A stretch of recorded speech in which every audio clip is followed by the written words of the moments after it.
What's up, y'all? I have a really fun video for y'all today. So I'm here in Midland, Texas, and I'm competing for the International Rocketry Engineering Competition. So right now I have my rocketry mentor, George Ware. He's going to tell y'all what it means to assemble a motor. Hi everybody, I'm Pandora and this is my unboxing video. Just kidding. So we've got here all the parts to make something that will go boom. Well, actually whoosh. We don't want it to go boom. And I'm going to go into a lot of little funky details about how rocket motors work and why they're built the way they are. So we're going to start with this. We've got 6 of these things here. These are called grains. And what they do is this is the fuel. It's a solid fuel.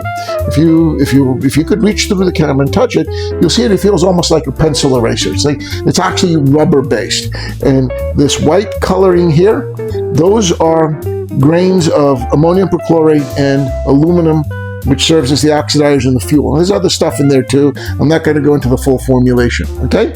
Now you'll notice there's a hole that goes right through the middle. No, this is not a shrinkflation. This is how it's actually supposed to be. What happens is these will go into the motor all one after the other like that, and they're going to have a little separator, this little ring here, like that, okay? And what it's going to do when we launch this thing, when we ignite it, is there's a flame that's going to shoot all through these 6 grains and light this inside core. And because there's a little space there, it's also going to light the ends. This is called a Bates grain, and the proportions are set so that as this thing burns, it's going to get bigger, the area is going to increase, so you're going to get more and more thrust. But at the same time, the ends are also burning. So the cylinder, although it's increasing in the area and the diameter, it's also going to start getting shorter, which means it's going to burn with this consistent surface area that's going to give us a somewhat level thrust. So, and there are other architectures. So for example, in some motors, you'll see this isn't a round circle, it's a star shape. And the points of the star burn and the area decreases. So you'll get a spike of thrust at the beginning, and then it'll taper off a little bit, give you a nice steady thrust. The Space Shuttle's grain works that way. The bottom one, the rest of them are this style. So there's a lot of physics involved, there's a lot of chemistry involved, and yes, there's even geometry involved. So that's how that works. This is the nozzle. It's going to sit at the bottom, and this is where all the exhaust comes out of. Okay? And the more thrust your motor produces, the bigger this little throat diameter is going to be. Okay?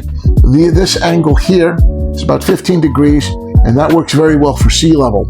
If you were in the vacuum of space, you would want a wider nozzle because there's less pressure out there. And the whole point of this nozzle is to direct the heat and the flame and the smoke and everything in the exhaust out to give you the maximum thrust. This thing here is the liner tube. All it is insulation. The grains sit inside this thing, and this insulates the metal tube that is the actual rocket motor casing. Okay? Now, at the tail end, we have this little ring. It's called an aft closure. The nozzle sits here, and it'll get screwed in like that. Now, our motors work just like the Space Shuttle. We have O-rings that we use to put everything together and prevent all the gases from leaking out. And yes, sometimes ours fail just like they did on Challenger. So we have to be very careful when we put them together. We use this grease to grease the O-rings to make sure that they seat properly and not allow the gases to escape. Oh, yeah. And by the way, that's just standard automotive grease.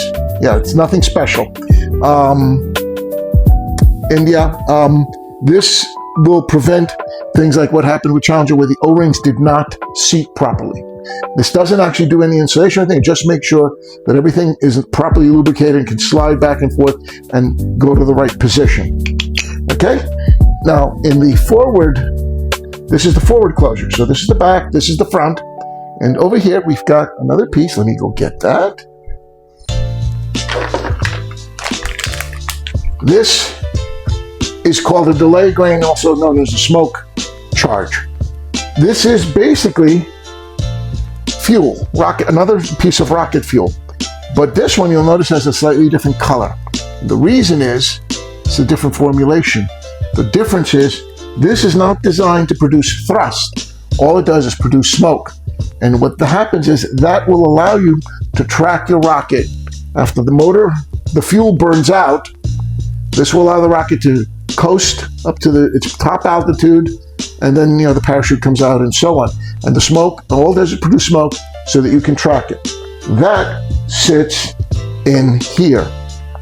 And yes, we're going to put grease and so on, and we've got O-rings and so on for this in too.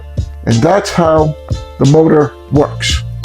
Now, this little straw here, as I said, all these things are going to be lined up, and we have to make sure that the flame propagates through all of these things. And we have to make sure that we get the delay grain started. So the igniter, I'm not going to put it in right now because that's dangerous. We'll do that at the launch pad. It goes all the way through here to the top. So we're actually igniting the motor from the head, from the forward end, to make sure that delay grain gets lit, this gets lit, and the flame shoots all the way down and lights all of these at the same time. That's how we get our thrust. If you make a mistake and you don't push the igniter in all the way, and it only goes to here, you're not going to build up enough pressure to get it going, and that delay is not going to be lit properly, and bad things can happen. Okay? And that's Rocket Motor 101.